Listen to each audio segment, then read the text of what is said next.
Sir ఈరోజు మీరు ఏదో ఫోటో చూపించమన్నారు నన్ను. చెప్తాను అన్నారు. అది అదే అదే అంటే ఆ రోజుల్లో రికార్డింగ్ ఎలా జరిగేది, వాద్య కళాకారులు పాడేవారు ఎంత కష్టపడేవారు, దాని గురించి ముచ్చటించుకుందాం ఇవాళ. హ్మ్. హరి అచ్యుత రామశాస్త్రి గారు అని చెప్పి గొప్ప వైలిన్ విద్వాంసులు. వారు పెంజాలి గారికి మెయిన్ మ్యూజిక్ డైరెక్టర్స్ కి కొన్ని వేల పాటలు వాయించిన వ్యక్తి. హ్మ్. వారు సినిమా ఫీల్డ్ కాకుండా విడిగా కొన్ని వందల భక్తి గీతాలకి ఆయన సంగీతం సమకూర్చి రికార్డింగ్ కూడా చేశారు. క్యాసెట్స్ గా సిడీలుగా కూడా రిలీజ్ అయింది.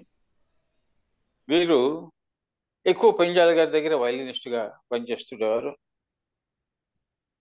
నేను స్మృతి తరంగాలు అనే ఒక పుస్తకం పబ్లిష్ చేస్తున్నప్పుడు వారు కూడా అది అంటే సావిత్రి అమ్మగారు అందులో ఎక్కువ భాగం ఆమె రాశారు. కొంతమంది ఆర్టికల్స్ తీసుకుని ఆ పుస్తకంలో వేశాను. హరి అచ్యుత రామశాస్త్రి గారు మాకు ఒక ఆర్టికల్ రాసి ఇచ్చాడండి. సార్ దాని దాని హెడ్డింగ్ ఏం పెట్టాడంటే ఆ, ఆయన డిజిగ్నేట్ సంగీత దర్శకులు, గీత స్వతంత్ర వయలిన్ విద్వాన్. ఆయన ఘంటసాల గారిని మహాత్ముడు అంటాడు. ఆయన ఆయన రాసిన ఎక్స్పీరియన్స్, ఆయన ఎక్స్పీరియన్స్ ఘంటసాల గారు పాడిన పాటలు ఒకటి చదువుతాను. అనుపమ బ్యానర్స్ పైన నిర్మాత దర్శకుడు కేబి తిలక్ గారు చాలా మంచి మంచి సినిమాలు నిర్మించారు. అత్త ఒక ఇంటి కోడలే, తర్వాతనేమో ఉయ్యాల జంపాల, ఈడు జోడు, ఇలాంటివి చాలా. ఆయన నిర్మించిన అత్త ఒక ఇంటి కోడలే సినిమా 10/10/1958 రిలీజ్ అయింది. అందులో ఘంటసాల గారు జోడుగుళ్ళ పిస్తోల్ట అనే ఒక పాట పాడారు. ఆ పాట రికార్డింగ్ విశేషాలు ఆయన నాకు రాసిచ్చిన ఆర్టికల్ చదువుతాను. పెంజాల నాగేశ్వరరావు గారు చిత్రానికి సంగీత దర్శకత్వం వహించారు. అంటే అత్త ఒక ఇంటి కోడలికి. మేము చాలా మంది వారి వద్ద ఆర్కెస్ట్రాలో వాయించేవారు. ఆ సినిమాలో జోడుగుళ్ళలో పిస్తోల్ట అనే ఘంటసాల గారు పాడారు. ఈ పాట రికార్డింగ్ లో ఘంటసాల గారు ప్రదర్శించిన ప్రావీణ్యత గురించి చెప్పుకుందాం. ఈ సినిమా తీసిన రోజులలో ట్రాక్ సిస్టమ్ అనే సాంకేతిక పరిజ్ఞానం లేదు. వినిపిస్తుంది కదండి? You are able to listen. Sir వినిపిస్తుంది సార్ వినిపిస్తుంది.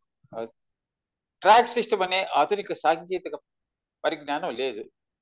ఆర్కెస్ట్రా వారందరూ కలిసి వారి వారి వారి వాయిద్యాలు వాయిస్తూ రిహార్సల్స్ చాలాసేపు చేసేవారు.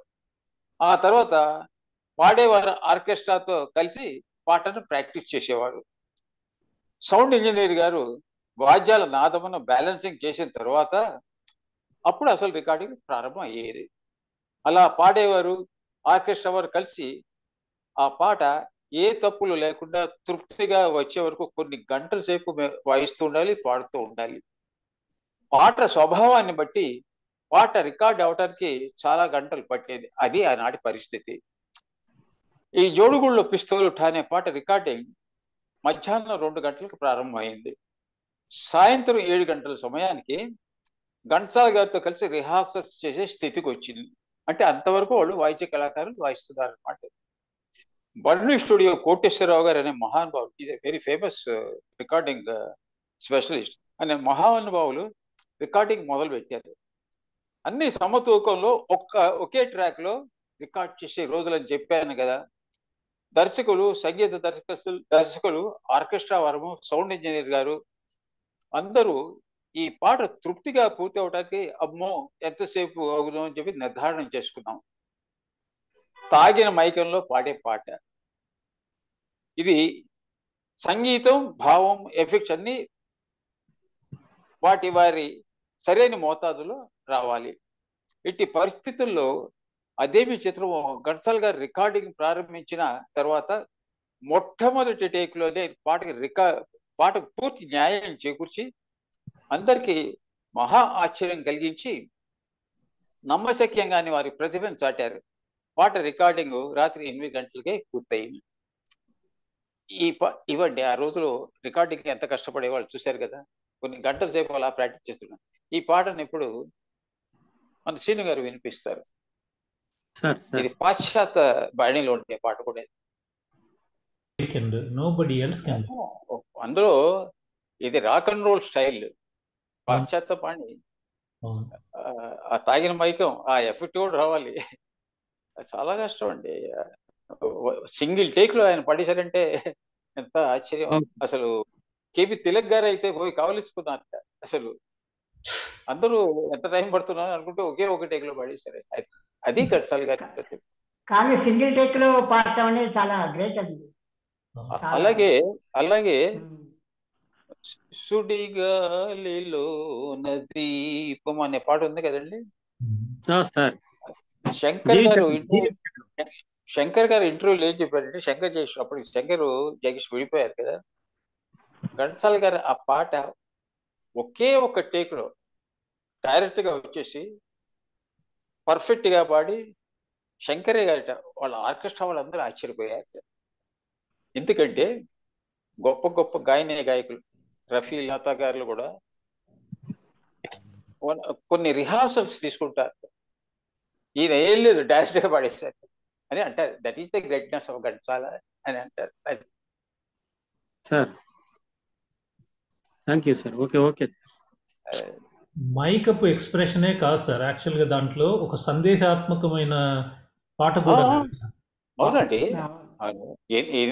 ఎంత భావం ఉంది ఆ పాటలో. భావంగా వ్యక్తం చేయాలి కదా పాట పాటలు, మళ్ళీ భావం వ్యక్తం చేయాలి. అది గ్రేట్. చాలా ఉంది. ఆఫీసర్ భార్య అని చెప్పి, గర్వం ఉండకూడదు అని చెప్పి, చాలా మంచి మెసేజ్ అండి. మెసేజ్ మెసేజ్ ఎక్స్ప్రెషన్ మీద థీసిస్ రాయొచ్చేమో అన్నట్లు ఉంటుంది ఆయన పాడుతుంటే.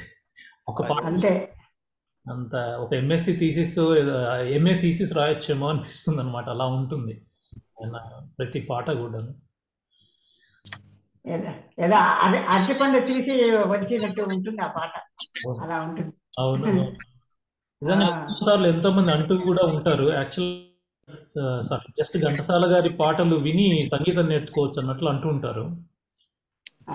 సంగీతం ఎస్పెషల్లీ రాగాల గురించి చెప్పాలంటే ఘంటసాల గారి పాటలు పాడి చెప్పొచ్చు అంటారండి, ఈజీగా అర్థమయ్యేట్టుగా స్టూడెంట్స్ కి. Thank you.